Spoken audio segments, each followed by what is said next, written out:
everyone. My name is Mackenzie Overholser. Welcome to Lifeline Podcast, where I relate everyday circumstances with an everyday loving God. Well, this past week, I know I have been personally arguing with myself and with God on what He wanted me to do about this podcast, because last week, it was Easter, and I was thinking, well, maybe I should do an Easter-related topic for this podcast.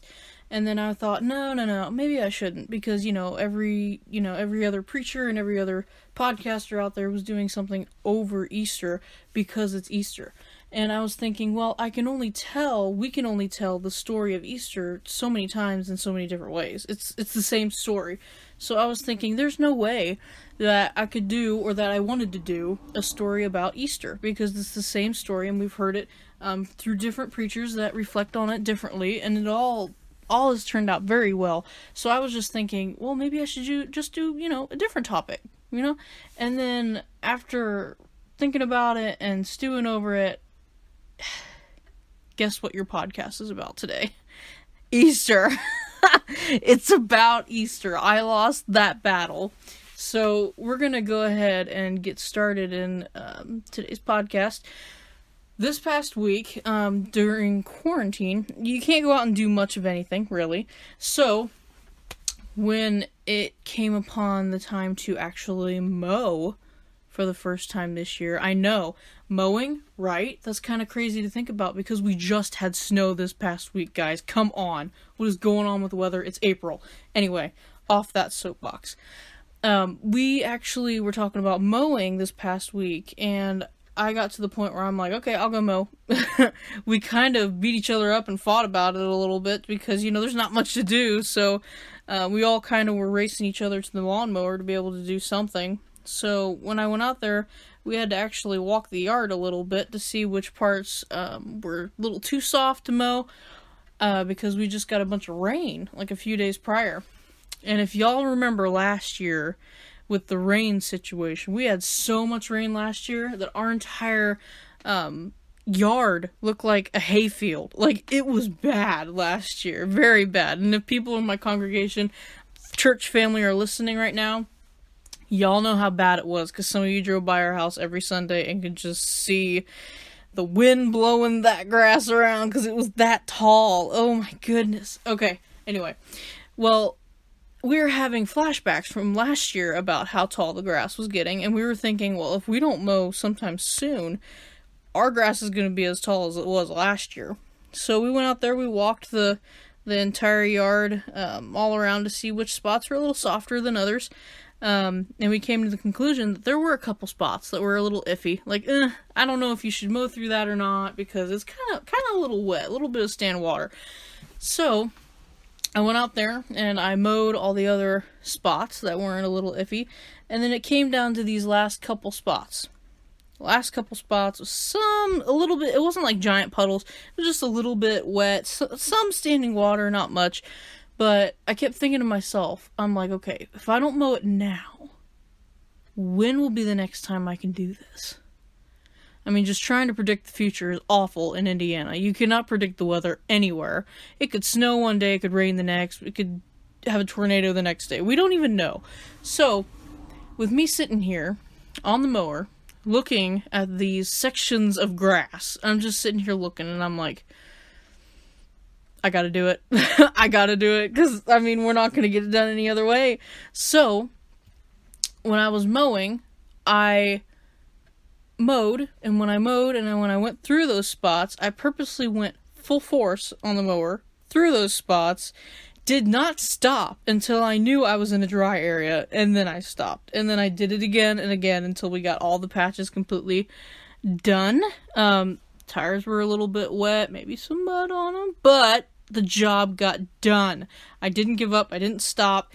If you stopped, you were sunk. So, you had to keep going, you had to keep pushing through. So, when I went inside, my family was like, did you get the yard all mowed, or were there some spots you couldn't hit? I looked at them, and I'm like, if I didn't stop, I got it. So we just kind of all laugh about that, because we always remember last year. Last year was a horrible time. So we didn't want it to get like that this year. So We went ahead and probably mowed over some spots that we shouldn't have, but we couldn't stop. We had to keep going. We had to persevere and get through all that. So, you're probably wondering what my story about grass and mowing and wet spots out in the grass is even, how it's even going to relate back to an Easter story. Like, what in the world am I talking about? Okay, we're going to dive into it a little bit here. So what I was saying when I was mowing is I had to keep going or else I would get stuck. I would get stuck and I would have to stop and I wouldn't be able to finish the job. So what we're talking about a little bit, Jesus had his anxieties and fears about the circumstance to come with the cross. He had I don't know if maybe he had some doubts, maybe a little bit. I don't really know. He didn't really doubt God, but I feel like it was more so fear of the situation and fear of what is leading up to his crucifixion. And he knew that that was coming. He knew God's plan and he knew what he had to do. But my theory of looking at this is he went to the Garden of Gethsemane. I don't think I'm saying that correctly, so I'm sorry. Garden of Gethsemane, or however you want to say it. And he went and he prayed. Not just once, but at least twice. He went and prayed and asked, God, is this really what you want me to do? And I need strength to get through this. Like, are you sure? And then when God confirmed yes, he left the garden. And then he went back to pray about it again, because he's like, God, just double checking, you sure? And then he's like, yes. So, we're going to dive into these scriptures a little bit, because what if Jesus just stopped and he got stuck? And he's just like, no, I don't want to do this. I know that this is your plan, and I know that this is what you want me to do, but I want to live my life, and I don't want to do that. I mean, you can go through with your plan with someone else, but I ain't doing it. Like, goodbye. Like, what if Jesus just stopped, got stuck in this situation, and then he's like, nope, I'm done. Bye. And he didn't keep going, and he didn't persevere with what God wanted him to do. Where would we all be at today? We would not be in the circumstances in the lives that we have today. So, we're going to dive into scripture a little bit, but just to ruin the surprise and spoiler alert, our favorite main character, Jesus, gets killed off in the book of the Bible, but they bring him back. God brings him back 3 days later. So let's go ahead and look here in scripture. We're going to start in Deuteronomy chapter 31 verses 6 and 8. I'm going to be reading out of the NIV. All right. It says, "Be strong and courageous. Do not be afraid or terrified because of them, for the Lord your God goes with you. He will never leave you nor forsake you." Verse 8, "The Lord himself goes before you and will be with you. He will never leave you nor forsake you. Do not be afraid and do not be discouraged." And then we're going to go to Isaiah. I'm going to kind of read all these real quick first, and then we will talk about them, because it's also, all these scriptures are talking about the strength that God gives you through any kind of circumstance. So what we're kind of looking at in these, I want you to be thinking about when you read these, or when I read these to you, be thinking about, where do you find your strength? Where do you draw your strength from? Jesus went to prayer, and he was calling on God to give him the strength that he needed to get through this desperate time. So I want you to be thinking about, where do you draw your strength? If you don't know God, where do you draw your strength from? Because God is like the only person that I would be able to call upon to give me that strength, to give me that peace of whatever I'm going through.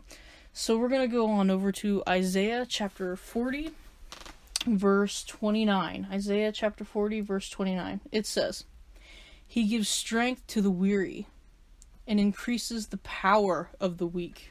So no matter how weak you're feeling, no matter how weak Jesus was feeling in that moment, he gives strength to the weary and increases power of the weak. These are promises that God gave us. They're promises that God gave us. So what makes you think that he didn't have these same promises set for his own son? He had all of these promises set for Jesus as well as us. These all relate back to us as well. So we're going to go ahead and go into 2 Corinthians.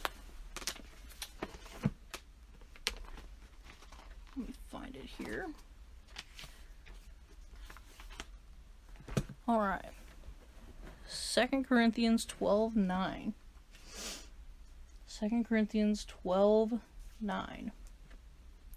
It says, "But he said to me," and this is Jesus speaking, "But he said to me, my grace is sufficient for you, for my power is made perfect in weakness." My power is made perfect in weakness. That's kind of a tough pill to swallow, because I hate being weak.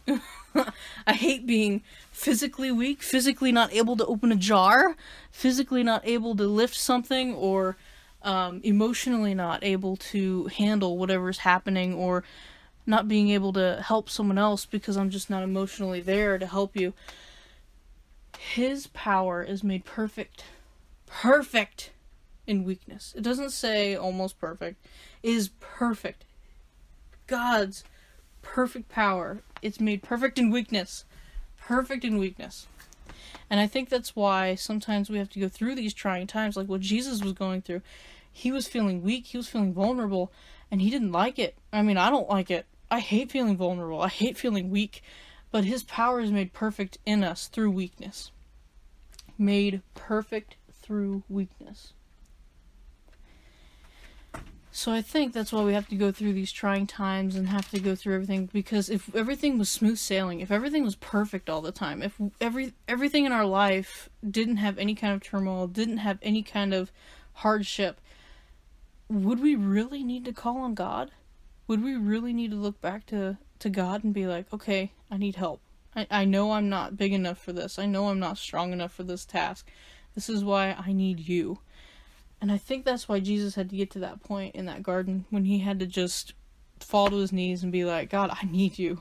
Because I know I'm your son, but I need you right now. The flesh is weak.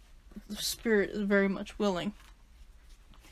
We're going to look into Luke chapter 22, verse 43. I say that like I don't know what I'm talking about, but I'm just looking real quick. Yes. Luke chapter 22, verse 43 through 44. I'm going to read that here for you real quick. And this is when he was in the garden. This is when he was praying in the garden. It says, "An angel from heaven appeared to him and strengthened him. And being in anguish, he prayed more earnestly, and his sweat was like drops of blood falling to the ground." That's how stressed out Jesus was. His sweat, he was sweating almost blood, because he was so much under stress about the whole situation and fearful about what's going to happen. He wasn't not trusting God. He was trusting God fully. He was just wanting to make sure that this was his ultimate plan of what he wanted him to do, what he wanted him to go through. And he knew he needed more strength than what he had. He needed more strength from the Father than what he had. So that's when he asked God for more strength, and that's when he sent an angel to give him more strength. And that's why throughout all these scriptures, I wanted you to be thinking about, where do you find your strength from? Who do you get your strength from? God's the only one I can really get my complete strength from, because he will calm every fear, he'll calm every nerve, he will give you the strength to go through a situation. Have you guys ever been in like a situation where it's like a really hard task and it's like very nerve-wracking and you just don't know how you're going to get through it? You pray about it, and then somehow, miraculously, your nerves are calm just a bit, and then more, and then somehow you get through whatever you're going through, and then you look back on it weeks or years or months later, and you're just like, how did I get through that? How did I even remotely make it through that? Like, there's no way. And that is God's power to be able to help you get through whatever you're going through. He will strengthen you no matter what kind of hard time we're going through, no matter what situation you think you can't overclimb, like that mountain is just too high and it's too rocky and it's just too steep. I ain't doing it and I ain't going through it. That's my mindset sometimes, is I ain't going through it. I mean, yeah, you can't go through it alone. You're going to need a mountain climber buddy with you. That's God. He's going to be your spotter. He's going to be the one that's helping you go over that mountain and to achieve everything that he knows you can. And he knows you can do it because he gives you the strength to go through whatever you're going through. So again, where do you find your strength today? That's my question that I want you guys to ponder on. And if you feel like you're just not getting the strength that you need and you just are craving someone or something to help you get through all of that, I'm encouraging you to pray a little bit more and turn to God for whatever your anxieties are, or whatever you're going through, whatever circumstance you're going to be going through. I just want you to know that He can give you the strength to get through this. I mean, you don't have to turn to other things, like horrible things, for strength to get through it, like a crutch of any other sort to get through things. And we can list off all kinds of crutches. I mean, there's all kinds of crutches. There's distractions.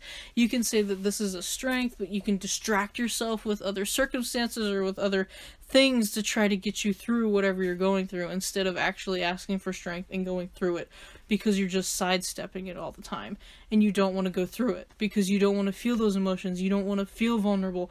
You don't want to have confrontations. You don't want to do any of that. And guys, I am right there with you. I hate all those things too. I hate going through conflict, confrontations, being vulnerable, opening up. I hate doing all of that. But slowly but surely, I am learning to keep going, and I know that His strength will guide us through anything that we have to go through. And sometimes you gotta be vulnerable to that person, because maybe they feel like they can't be vulnerable with you until you're vulnerable with them. And then they go, oh man, she or he might understand what I'm going through right now, and then I might be able to talk about it, and then we just help each other in that different way, and we just show them where we get our strength from, where we get our endurance from. And I hope that all of you can climb over whatever mountain you're facing today, and I hope that you all can be loving and caring and looking out for each other in these desperate, dark times. And I know that we are all there for each other. We're all there. We're all in the same boat.